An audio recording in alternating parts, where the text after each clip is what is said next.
அந்த ஃபோட்டோ வந்து அப்பா சொன்னது வந்து ஐ திங்க் ரங்கன் ஒருத்தர் அவர் தான் எடுத்த ஃபோட்டோ. அவர்கிட்ட இன்ஸ்ட்ரக்ஷன், தயவு செஞ்சு இது மீடியாவில் வரக்கூடாதுன்னு. நான் இருக்கிற வரைக்கும் அது வரக்கூடாதுன்னு சார். நான் ஸ்டேஜ்லேருந்து கீழே இறங்கி வந்தேங்க. வந்து அவர் குனிஞ்சு காலை பிடிக்கிறதுக்கு போனாங்க. உட்காந்துட்டு 2 கையும் இப்படி பிடிச்சா இருப்பாருங்க. எம்ஜிஆர் இரும்புல பிடிச்ச மாதிரி இருந்தது. நிஜமா ஒரு வைஸ் கிரிப்னுவாங்க இல்லையா, அது என்ன ஒன்றுமே பண்ண முடியல. அப்படி பிடிச்சி தொட விடல காலை, அப்படியே பிடிச்சி அப்படியே இழுத்துட்டு அப்புறம் கண்ணத்தில் தட்டு விட்டுட்டு போங்க அப்படின்ட்டு. சித்தப்பா சரியா நடிக்கலை அப்படின்னா எங்கள் அப்பாவை அடிப்பாங்க. அது அண்ணன் நடிக்காதீங்க, அண்ணன் நடிக்காது, அப்போ நீங்கள் ஒழுங்கா நடி. சித்தப்பானா எம்ஜிஆர் சொல்லுவாங்க. ஆமாம் ஆமாம், ஒழுங்கா நடிக்கணும். அதே மாதிரி ஏதோ ஒன்று ஒரு தடவை தாத்தா கோவப்பட்டு எம்ஜிஆர் ஏதோ அடிச்சிட்டாங்களா என்னன்னு தெரியல. அப்பாவுக்கு அந்த பெட்டு போட்ட உடனே தங்கல் மாமா இப்படி பார்த்துட்டு யாரும் பார்க்கல, கொஞ்ச நேரம் படுத்துட்டு எழுந்திரிச்சுப்போம். இதை பாலையா மாமா பார்த்துட்டாரு. பார்த்துட்டு இதை பார்த்து அப்பாட்ட போய் சொல்லியிருக்காங்க. அப்பா சொன்னாங்க, நீயும் படுக்க வேண்டியதுன்னு. இந்த வெள்ளை அண்டராயிரம் ஒன்று இருக்கும் இல்லையா, அது போட்டுட்டு வேஷ்டி கையில் நேரம் வந்து என்னென்ன படுத்துட்டு இருக்கீங்க, நீ எந்திரிச்சு நடன, இதெல்லாம் ஒன்றும் இல்லை டாக்டருங்க சும்மா அப்படி இப்படின்னு நாங்கெல்லாம் பயந்து போயிட்டோம்.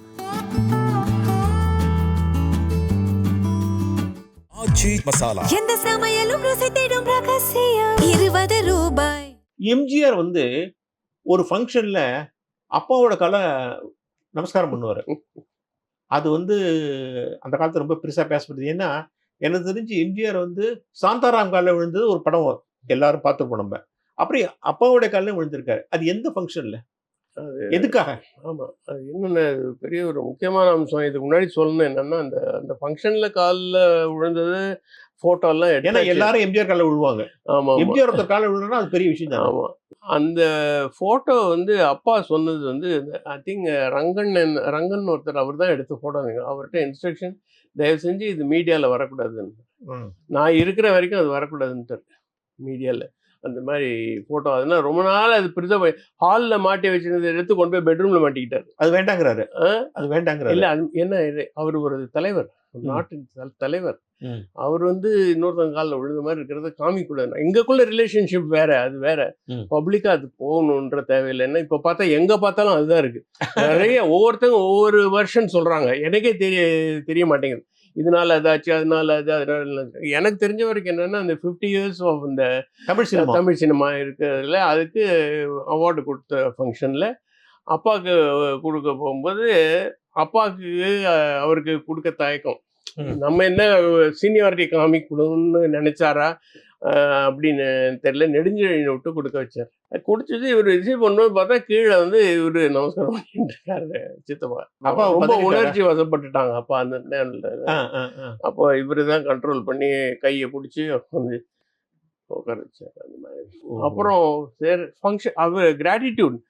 சில எங்கள் வீட்டு சொந்தக்காரங்க வெட்டிங்கெல்லாம் வருவாங்க, எம்ஜிஆர் வருவாங்க, ஃப்ரண்ட் உட்காந்துருந்தாங்க. அப்போ நான் பர்ஃபார்ம் பண்ணிட்டு இருந்தேன். இப்போ நாங்கள் வந்து ஸ்டார்லிங்ஸ்னு ஒரு குரூப் வச்சுருந்தோம். நான் இவர் மாணிக்க விநாயகம், அவரு தான் குரூப் லீடர். மாணிக்கம், நான், TKS Kalaivanan, MG Chakkaravani son Balu, KR Ramasamy பையன் சம்பத்னு ட்ரம்மர், TV ரத்னமோட சன் ராஜு, அவன் வந்து ட்ரிபிள் காங்கோ, இந்த மாதிரி எல்லாம் ஃபில்ம். அப்புறம் வெங்கடாஜல மாமாவோட பையன் தாயன்பன், அவர் தான் கீபோர்டு வச்சுப்பார். ஸோ இந்த மாதிரி ஹார்மோனி வச்சுப்பார். அந்த மாதிரி ஒரு பேண்டு வச்சுருந்தோம். அந்த பேண்டு வந்து நாங்கள் பர்ஃபார்ம் பண்ணிட்டுருக்கோம் ஃபேமிலி ஃபங்க்ஷன். இவர் வந்து உட்காந்துருந்தார். உட்காந்துருந்தோடனே மேலே நான் வாசிட்டு இருக்கும்போது அப்பா சொன்னாங்க, இப்படின்னாங்க, சைன் காமிச்சாங்க, நமஸ்காரம் பண்ணிக்கிட்டு போகிறதுக்கு அவர்கிட்ட. நான் ஸ்டேஜ்லேருந்து கீழே இறங்கி வந்தேங்க. வந்து அவர் குனிஞ்சு காலை பிடிக்கிறதுக்கு போனாங்க. உட்காந்துட்டு 2 கையும் இப்படி பிடிச்சா இருப்பாருங்க. இரும்புல பிடிச்ச மாதிரி இருந்தது. நிஜமா ஒரு வைஸ் கிரிப்னுவாங்க இல்லையா, அது என்ன ஒன்றுமே பண்ண முடியல. அப்படி பிடிச்சி தொட விடல காலை, அப்படியே பிடிச்சி அப்படியே இழுத்துட்டு அப்புறம் கண்ணத்தில் தட்டு விட்டுட்டு போங்க அப்படின்ட்டு. அந்த இந்த எக்ஸ்பீரியன்ஸ்லாம் எனக்கு நீங்கள் கேட்க ஞாபகம் வருது. வளரும் நினைவுகளாக இருக்குது. இல்லை, எம்ஜிஆருக்கு அந்த இது இருக்கு பாருங்க. அவருக்கு 50 years ஆஃப் இது ஃபங்க்ஷனில் தான் அது நடந்தது. அந்த கிராட்டிடியூட் இருக்கு பாருங்க அவருக்கு. கிராட்டிடியூட் எவ்வளோ கிராட்டிடியூட். எம்ஜிஆருக்கு அவர் நிறைய ஹெல்ப் பண்ணியிருக்காரு அப்பா. இல்லை, இப்போ ஹெல்ப்னா எங்கள் தாத்தாவோட ட்ரீட்மெண்ட் எப்படின்னா, சித்தப்பா சரியாக நடிக்கலை அப்படின்னா எங்கள் அப்பாவை அடிப்பாங்க. ஐயோ அண்ணன் நடிக்காதீங்க, அண்ணன் நடிக்காதீங்க, அப்போ நீங்கள் ஒழுங்கா நடி. சித்தப்பானா எம்ஜிஆர் சொல்லுங்க. ஆமாம் ஆமாம், ம். ஒழுங்கா நடிக்கணும். அதே மாதிரி ஏதோ ஒன்று ஒரு தடவை தாத்தா கோவப்பட்டு எம்ஜிஆர் ஏதோ அடிச்சிட்டாங்களா என்னன்னு தெரியல, அப்பாவுக்கு ரொம்ப கோவம் வந்துருச்சான். எங்கள் அப்பாவுக்கு எங்கள் தாத்தா எப்படி நீங்கள் கண்டிக்கலாம், எப்படி நீங்கள் அடிக்கலாம், இப்படிலாம் சொல்ல கேள்வி எனக்கு அந்த மாதிரி இருக்கு. தாத்தா என்னவா இருந்தாங்க? தாத்தா வந்து was actually lawyer by profession. அவங்க ம். பிஎல் படித்தவங்க. சினிமாவில் இருந்தார். சினிமாவில் என்னவா? சினிமாவில் கிடையாது. சினிமாவுக்கு சதிலீல அளவு கதை எழுதினாங்க அவங்க. ஓஹோ. பட் அவங்க வந்து என்னன்னா, he was running a drama troupe. அப்படி சொல்லுங்க. Totally drama troupe, original boys company அப்படின்னு. ஓஹோ. ஆமா. பாய்ஸ் கம்பெனி அதில் வந்தவங்க தான் இவங்க எல்லாமே. மோஸ்ட் ஆஃப் த ஆக்டர்ஸ் அதுலேருந்து ஒரிஜினல் பாய்ஸ் கம்பெனில வந்து. ஆமாம், ஒரிஜினல் பாய்ஸ் கம்பெனி. ஸோ அதனால அது ஒரு ஃபேமிலி சர்க்கிள். பாலைய மாமா, தங்கவேல் மாமா, இவங்கெல்லாம் அந்த யூனிட் தானே. ஒரே கலாட்டா. எங்கள் அம்மா சில சமயம் சொல்லுவாங்க, அவங்க அவங்க பண்ணுற கலாட்டாவெல்லாம் சொல்லுவாங்க, என்னென்ன பண்ணுவாங்க அப்படின்னு சொல்லுவாங்க. அப்பாவுக்கு வந்து தங்கவேல் மாமா தான் நைட்டு பெட்டு போடுவாங்களாம் எங்கள் வீட்டில். எல்லாம் ஒன்றா தானே இருந்திருக்காங்க. அப்பாவுக்கு அந்த பெட்டு போட்ட உடனே தங்கவேல் மாமா இப்படி பார்த்துட்டு யாரும் பக்கத்தில் கொஞ்ச நேரம் படுத்துட்டு எழுந்திரிச்சுப்போம். இதை பாலைய மாமா பார்த்துட்டாரு. பார்த்துட்டு இதை பார்த்து அப்பாட்ட போய் சொல்லியிருக்காங்க. அப்பா சொன்னாங்க, நீயும் படுக்க வேண்டியதுதானே அப்படின்னு இருக்காங்க. அதனால என்ன. ஸோ இந்த மாதிரி சில காமெடி விஷயம்லாம் சொல்லுவாங்க. அவங்க எல்லாருமே உங்கள் வீட்டில் தங்குவாங்க? நான் சொல்கிறது வந்து இந்த வீட்டில் இல்லை, இதுக்கு முன்னாடி புரஷவாக்கத்தில் இருந்தோம். அந்த டைமில் நான் பிறக்கலை. அதுக்கு முன்னாடி இருந்தப்ப they had a get together. Nagesh எப்படி உங்கள் ஃபேமிலியில்? அவ்வளோ க்ளோஸ் இல்லை. நாகேஷ் அவ்வளோ க்ளோஸாக இல்லை. ஆனால் நான் அவர்கிட்ட பழகியிருக்கேன். அந்த மியூசிஷியனாக இருக்கும்போது ரெக்கார்டிங் டைமில் பார்த்து பேசுறது, அவருக்கு அப்பா மேலே மரியாதை. அப்புறம் இந்த மசூத் மதானின்னு ஒரு யுனானி டாக்டர் இருந்தார். அவர்கிட்ட ஒரு தடவை எனக்கு என்ன ஸ்டமக் ப்ராப்ளம் போனப்போ அங்கே இருந்தார் அவர், நாகேஷ். அப்போ அவர் சொன்னார், என்ன இவ்வளோ நாள் உயிரோட வச்சிட்டு இருக்கிறதே இவர் தான், மசூத் மதானி டாக்டர் தான் அப்படின்னு சொன்னார். அந்த மாதிரி அந்த யுனானி மெடிசன் சாப்பிட்டுருந்தேன். அது அப்புறம் எங்கள் அண்ணன், என்னோட கசின் பிரதர் மோகன், PL மோகன் ராமன், ஆசை முகம் இந்த படம்லாம் எடுத்தது அவர் தான், எம்ஜிஆர் வச்சு எடுத்தார். அதுக்கப்புறம் ஆசை முகம், அதுக்கப்புறம் ஜெயசங்கர் வச்சு எடுத்தார். இந்த மாதிரி நிறைய படம்லாம் எடுத்திருக்காரு. அவர் மேரேஜ் பண்ணியிருக்கிறது அந்த சந்தான லக்ஷ்மி அம்மாவோட டாக்டர். இந்த மாதிரி வேர் ஆல் இன்டர்லிங்க்ட். மனோரமாவோட இது அசோசியேஷன் உண்டு அப்பாவுக்கு? இல்லை, அவங்க வந்து என்னென்னா, ஒரு இன்னைக்கு தான் ஃபங்க்ஷனுக்கு தான் வந்தாலும் கிடையாது, எப்போ வேணாலும் வீட்டுக்கு வந்துட்டு போவாங்க. யார்? மனோரமா. ஞானத்தக்கான்னு தான் கூப்பிடுவாங்க என் அம்மாவை. ஞானத்தக்கா, ஞானம் அவங்க பேர்.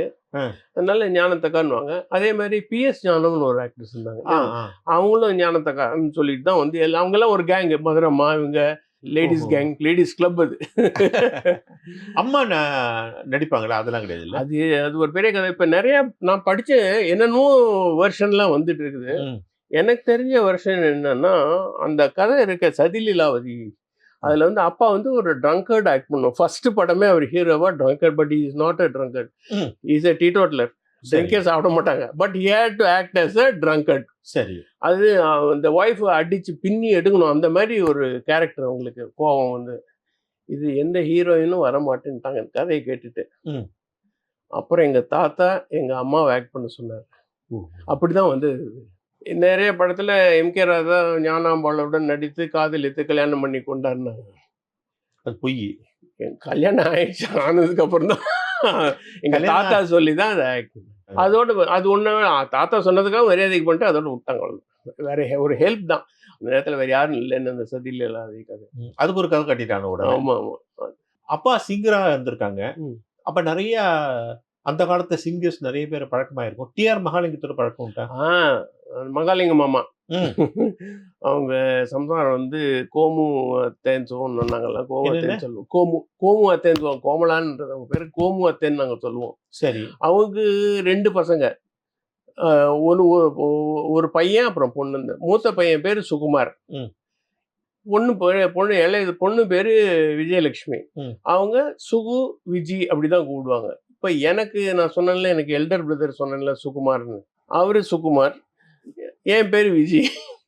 சுப்பு விஜயன் தான் எங்கள் வீட்லேயும் கூப்பிடுவோம். ஓ. ஸோ அந்த மாதிரி ரொம்ப க்ளோஸ். சில சமயம் அவர் நைட் வந்து உட்காந்து அப்பாட்ட பேசிகிட்டே இருப்பாங்க, ரொம்ப நேரம் பேசிகிட்டு இருப்பாங்க. மகாலிங்கம் மாமா வந்து அவங்க வீட்டு எங்கள் வீடு தாண்டி மெயின் ரோடு இருக்கு. எந்த ஏரியா சொல்றீங்க நீங்க? மயிலாப்பூர். மயிலாப்பூரில் இந்த ராயப்பேட்டை ஹை ரோடில், ராயப்பேட்டை ஹை ரோடில் பிருந்தாவன் ஸ்ட்ரீட் நாங்கள் இருக்கிறது. அந்த மெயின் ரோட்லேருந்து 4வது வீடு நாங்கள் இருக்கோம். இந்த மெயின் ரோடை தாண்டி அந்த சைடு மாமா வீடு இருக்கு, மகாலிங்கம் மாமா வீடு. சரி. ஸோ அவர் ராத்திரி உட்காந்து அவர் சாதனை பண்ணுவார். சாதகம் வாசிக்கும் போது ஹார்மோனியத்தை வச்சுட்டு பாடுவார். இதுக்குன்னே மொட்டை மாடிக்கு போவோம், சைலண்ட்டாக இருக்கும். அப்போ இந்த மாதிரி பொல்யூஷன் ஒன்றும் கிடையாது, நல்லா கேட்குங்க. அவர் வாய்ஸ் இங்கே கேட்கும், இது இவ்வளோ ட்ராவலாக கேட்கும். அப்படின்னு என்ன எத்தனை கட்டையில் பாடிட்டு இருக்கணும், அவர் 6:30 பாடிட்டு இருப்பார். மகாலிங்கம் மாமா அவங்கெல்லாம் ரொம்ப க்ளோஸ் நம்ம ஃபேமிலிக்கு. எல்லாம் ஃபேமிலி ஃப்ரெண்ட்ஸ் தான், எல்லாம் மாமா அத்தை அப்படி தான் போயிட்டு இருக்கு. வீட்டுக்கு தான் வருவாங்க மகாலிங்கம்? அடிக்கடி வருவாங்க. சோமு பிள்ளை இருக்கா இல்லையா, மதுரை சோமு, அவர் ரொம்ப க்ளோஸ் அப்பாவுக்கு. எங்கள் அக்காவோட கல்யாணத்துக்கு அவர் தான் பாடினாரு கச்சேரி. மதுரை சோமு என்ன பாட்டு அது? என்ன ஐயோ பெரிய பாட்டு அது, ரொம்ப க்ளோஸு. மதுரை சோமு எல்லாம் அண்ணன் பார்த்தீங்கன்னா ஒரு ஃபேமிலியாக. அவங்க யார் கல்யாணத்துக்கு வந்தாங்க? எங்கள் அக்கா கல்யாணத்துக்கு. அந்த அவங்க சந்தான லட்சுமி அம்மா சன்னு கல்யாணம் பண்ணிட்டாங்க. அது நடத்தி வச்சது தலைமை தாங்கி ஃபுல்லாக சத்யாகிரகான்னு பேர் அப்போ அந்த கல்யாண மண்டபம் பேர். சரி. இப்போ அந்த கல்யாண மண்டபம் பேர் ஹேமா மாலினி. ஆமாம். ஸோ அது ஃபுல்லாக ஆல் நாள்லேருந்து ஃபுல்லாக சாப்பாட்டுலேருந்து எல்லா விஷயமும் கவனிச்சது எம்ஜிஆர் சித்தப்பா தான். எம்ஜிஆர் தான். ஆமாம், நீங்கள் எங்கேயோ நகரம் நீங்கள் இருங்க உங்கள் இடத்துல ஃபுல்லாக அவர் சூப்பர்விஷன்லாம் நடந்து கிராண்டாக பண்ணி. சோமு கச்சேரி அது நிறைய 3 மணி நேரம் 4 மணி நேரம் நடக்குமே அது. ஆமாம், அவர் நிறுத்தவே மாட்டார். நிறுத்தவும் சொல்ல மனசு வராது யாருக்கும். கேட்டு யாரும் நிறுத்தி போக மாட்டாங்க. அப்படி ஒரு ப்ராப்ளம் என்னன்னா சாப்பாட்டுக்கு யாரும் வர மாட்டேங்கிறாங்க. அதான் பெரிய விஷயம். சாப்பிட்றதுக்கு வந்துடுவாங்க, அந்த மாதிரி இருக்கு. அப்புறம் சிதம்பரம் ஜெயராமன், அவரு நம்மளுக்கு சொந்தம் தான், ரிலேட்டிவ் தான். ராமபிள்ளை வகைரால அவங்கெல்லாம் ரிலேட்டிவ் தான். அவங்கள வந்து அப்பா கிட்ட இருந்தேன்னா மோர் தென் அ பிரதர் அவங்க பழகினதெல்லாம். அந்த அளவுக்கு ஒரு ஈடுபாடு. அது பாசவலையில் பாடியிருக்காங்களே அப்பாக்காக, அது நல்ல பாட்டு. என்ன பாட்டு? குட்டியாடு தப்பி வந்தா குள்ளநெறிக்கு சொந்தம், அது ஒன்று. அன்பினாலே உண்டாகும் இன்ப நிலை. ஆமா, பாசவலை இது பாட்டு. பாசவலை இதுதான் உலகமடா. அதுல ஒரு வரி ரொம்ப நல்லா இருக்கும். உழைப்பவன் கையில் ஓடு தரும், உணவுக்கு பதிலாய் நஞ்சை தரும், பழியே புரியும் பகையோன் புசிக்க பாலும் பழமும் தினம் தேடி தரும்னு வரும். அந்த மாதிரி அது பட்டுக்கேட்டையர் நினைக்கிறேன், இருக்கலாம். நல்ல படம். பாசவலையில சிதம்பரம் ஜெயராமன் நிறைய பாடியிருக்காரு. ஆமா, நிறைய பாடிருக்காரு. அப்பாவுக்கு நிறைய பாடியிருக்காங்க. அது தனி வாய்ஸ் ஆச்சு. அது சிதம்பரம் ஜெயராமன் வாய்ஸ் இந்தி வரலும் அதுக்கு யூனிக் வரவே இல்லை. வேற 200 வாய்ஸ் வரவே இல்லை. அது ஈக்குவலா வரவே. சில பேருக்கு அந்த யூனிக் குவாலிட்டி இருக்குங்க. எனக்கு நான் என்னோட வயசுக்கு என்னோட ஜட்ஜ்மெண்ட் என்னன்னா, சி.ஏ. ஜெயராமன் மாமா மாதிரி இமிட்டேட் பண்ணி பாடலாம். நிறைய பேர் கிடையாது. டிஎம்எஸ் மாமா மாதிரி இமிட்டேட் பண்ணி பாடலாம். தாசண்ண மாதிரி பாடலாம், பாலு சார் மாதிரி பாடலாம், எல்லாம் பாடலாம். ஏஎல் ராகவன் அந்த மாதிரி யாரும் பாட முடியாது. ஏஎல் ராகவன் அவருக்கு தனி ஒரு வாய்ஸ், அது யாருமே இமிட்டேட் பண்ண முடியாது, அது தனி. அவங்களும் நம்மளுக்கு சொந்தம் தான். ராஜத்தக்கா இருக்காங்களே, ஏஎல் ராகவன் ராஜத்தக்கா, அவங்க பொண்ணு தான் என்னோட பெரிய அண்ணன் சொன்னேன் இல்லையா, அவரோட பையன் கல்யாணம் பண்ணியிருந்தார். பெரிய நெட்வொர்க் அது, பெரிய நெட்வொர்க்குங்க. சரி. அப்புறம் எஸ்ஜி கிட்டப்பெல்லாம் எனக்கு அவ்வளோ ஒரு விவரம் தெரியாதுங்க. இல்லை, டெஃபினட்டாக அந்த பீரியட். ஏன்னா அவரோட ரெக்கார்ட்ஸ் நிறைய இருக்கும். நான் ஒரு தடவை அப்பாவை கேட்டேன், இது என்ன மகாலிங்கம் மாமா வாய்ஸில் ஒருத்தர் பாடுறாரு அப்படின்னு கேட்டேன். அதுதான் எஸ்ஜி கிட்டப்பா அப்படின்னு சொன்னாங்க. அப்போ தான் அவர் ஃபோட்டோ பார்த்தோம், அந்த கோட் போட்டுட்டு முண்டாஸ், பாரதியார் மாதிரி. அது தனி. சின்னப்பா, எஸ்ஜி கிட்டப்பா, இவங்கெல்லாம் கிட்டத்தட்ட ஒரே மாதிரி இருக்கும். ஆமாம். மகாலிங்கம் கூட சில நேரங்களில் கிட்டப்பா மாதிரி இருக்கும். ஆமாம். இது டிஎம்எஸ் மாமா வந்து அப்பாவுக்கு ஹார்ட் அட்டாக் வந்த டைமில் டெய்லி வந்தாருங்க. டெய்லி ஈவினிங் வந்து brought his ரெக்கார்ட். நீங்கள் ரேடியோகிராமில் போட்டு எல்லாம் அந்த முருகர் பாட்டெல்லாம் அவர் பாடினதெல்லாம் அப்படியே அப்பாவை கேட்க வச்சு அப்போ தான் போவார். மோஸ்ட்லி டெய்லி வந்தாங்க. எம்ஆர் ராதா சொல்லுங்க. நாங்கெல்லாம் பெரியப்பான்னு கூப்பிடுவோம். எம்ஆர் ராதா ஆனால் நைனான்னு கூப்பிடுவோம். எங்கள் அப்பாவே நாங்கள் நைனான்னு தான் கூப்பிடுவோம். ஏன்னா முதல்ல நம்ம புரஷவாக்கத்தில் இருந்த வீட்டில் தெலுங்கு பேஸ்ட் ஹவுஸ், அது சரி தெலுங்கு இருக்கிறது எல்லாம் நைனா நான் எங்கள் அப்பா நைனன் தான் கூப்பிடுவேன். சரி அதே மாதிரி இவரும் நைனா தான், பெரிய நைனா அவர் சரி. எம்ஆர். இத்தனைக்கும் அவர் இஸ் ஓல்டர் தென் அப்பா. அவர் எங்கள் அப்பா அண்ணன் தான் கூப்பிடுவார், ராதா அண்ணன் தான் கூப்பிடுவார். ஆ. அவர் என்ன பண்ண, அப்பாவுக்கு ஹார்ட் அட்டாக் வந்த அன்னைக்கு ஆ. 3 நாள் முன்னாடி அவருக்கு ஹார்ட் அட்டாக் ஓஹோ அவருக்கு வந்திருக்கு. அப்பா பார்க்க வந்துட்டாருங்க எந்திரிச்சு வீட்டுக்கு. அந்த ஒயிட் இந்த இது பனியன் மாதிரி போட்டு பனியன் மாதிரி போட்டுட்டு, இந்த வெள்ளை அண்டர்வயர் ஒன்று இருக்கும் இல்லையா, ஆமா அது போட்டுட்டு வேஷ்டி கையில் நேரம் வந்து, என்னென்ன படுத்துட்டு இருக்கீங்க நீ, எந்திரிச்சு நடன, இதெல்லாம் ஒன்றும் இல்லை டாக்டருங்க சும்மா அப்படி இப்படின்னு நாங்கெல்லாம் பயந்து போயிட்டோம்.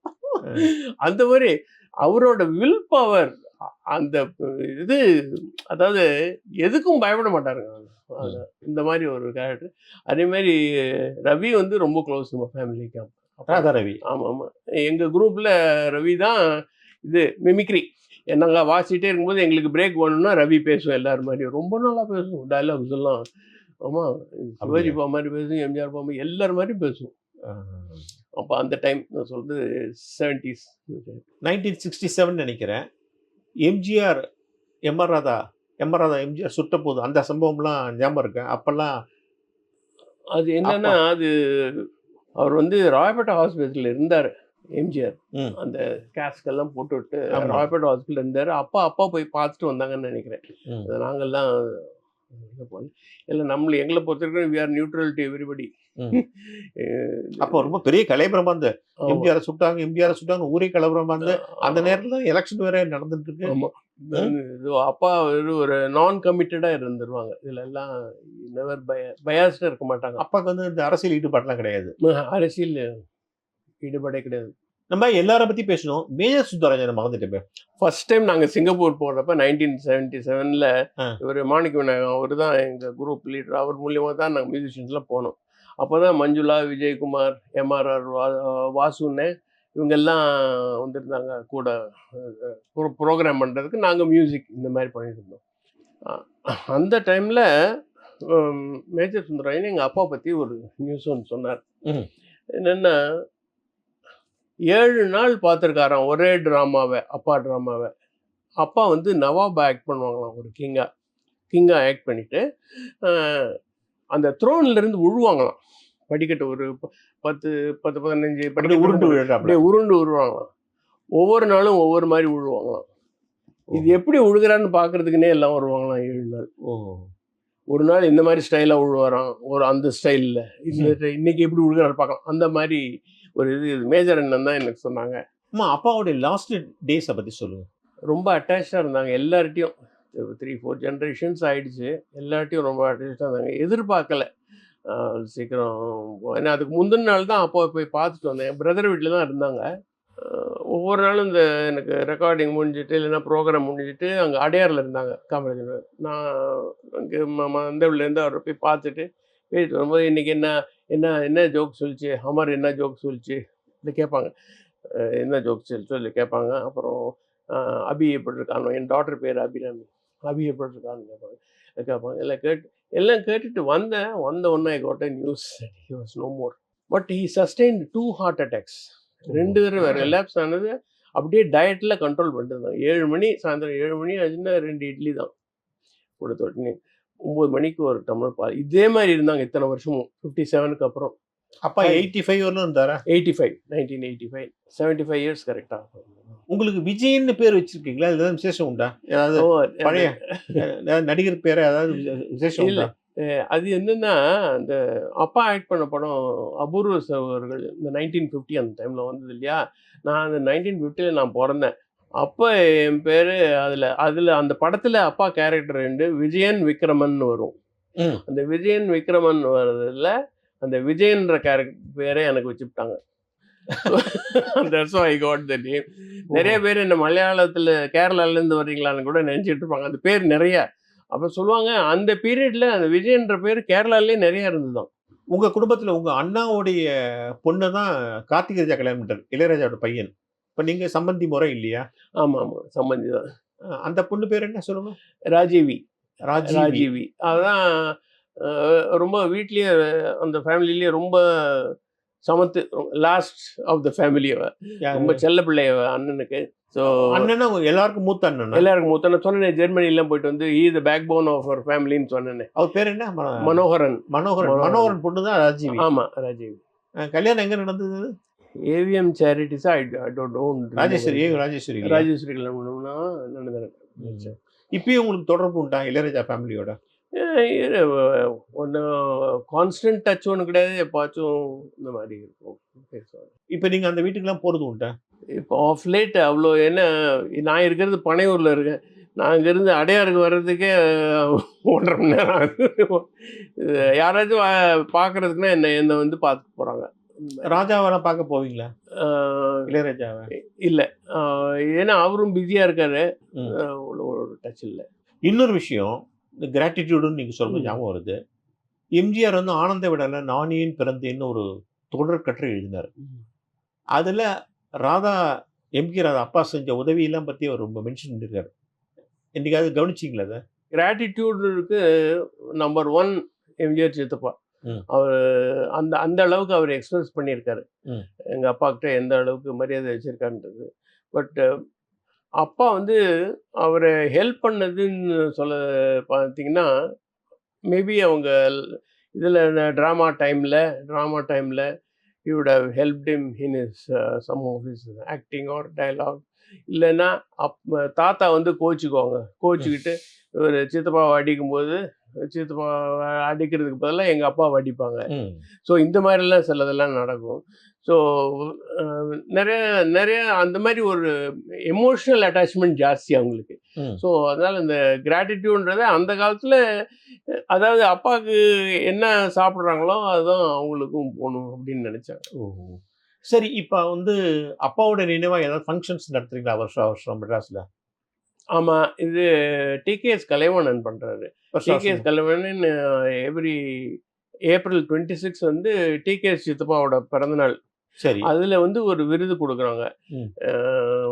திரைப்பட நற்கலைஞர்ன்ற விருது ஒன்று கொடுக்குறாங்க. அது ஒரு எவ்ரி இயர் கொடுத்துட்டு வராங்க. அதில் வந்து அதாவது என்னென்னா அந்த நேம் இருக்கணும். It's will exist. இந்த எம்கே ராதா அவார்டுன்னு ஒன்று இருக்குன்றது இருக்கணுன்றதுக்காக we are maintaining that. அது I should be very thankful to Kalai is doing this. நீங்கள் வருஷம் இந்த ஃபங்க்ஷனுக்கு வருவீங்களா? இப்போ கூட அந்த 26 இந்த ஃபங்க்ஷன் அட்டென்ட் பண்ணி தான் வந்தேன். அதில் வந்து சிவகுமாரன் தான் தலைமை தாங்கினாங்க. சிவகுமாரன் தான் தலைமை தாங்கினாங்க. அப்போ தான் அவர் ரொம்ப வருஷத்துக்கு அப்புறம் நான் மீட் பண்ணேன். எனக்கு டெய்லி மெசேஜ் போட்டுட்ருக்காங்க. நிறைய அவரோட ஸ்பீச்சஸ் இதெல்லாம் அனுப்புகிறாங்க. தமிழ் லிட்ரேச்சர்லாம் அவங்க ட்ராயிங்ஸ் எல்லாம் என்ன வரைஞ்சிருக்காங்க அதெல்லாம் அனுப்புகிறாங்க.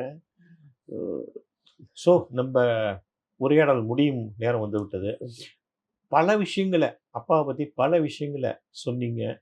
கொஞ்ச நேரம் எனக்கே அந்த காலத்துக்கு போனாப்புல ஒரு ஃபீலிங் இருந்துச்சு. அற்புதமான நேரமாகிடுது. Thank you sir. இந்த அருமையான வாய்ப்பை கொடுத்த உங்களுக்கு ரொம்ப கடமைப்பட்டிருக்கேன் சார். அதெல்லாம் ஒன்றும் இல்லை. இல்லை, நான் ஏதோ இன்டர்வியூஸ் எல்லாம் என்னை பற்றி பண்ணுவாங்க. உங்கள் எக்ஸ்பீரியன்ஸு, மியூசிக்கு அதெல்லாம் சொல்லுவாங்க. எங்கள் அப்பா பற்றி நான் பேசணும்னு சிரத்தை எடுத்து நீங்கள் சொன்னதுக்கு உங்களுக்கும் என் சகோதரி ஜெயந்தி கண்ணப்பனுக்கும் ரொம்ப நன்றி.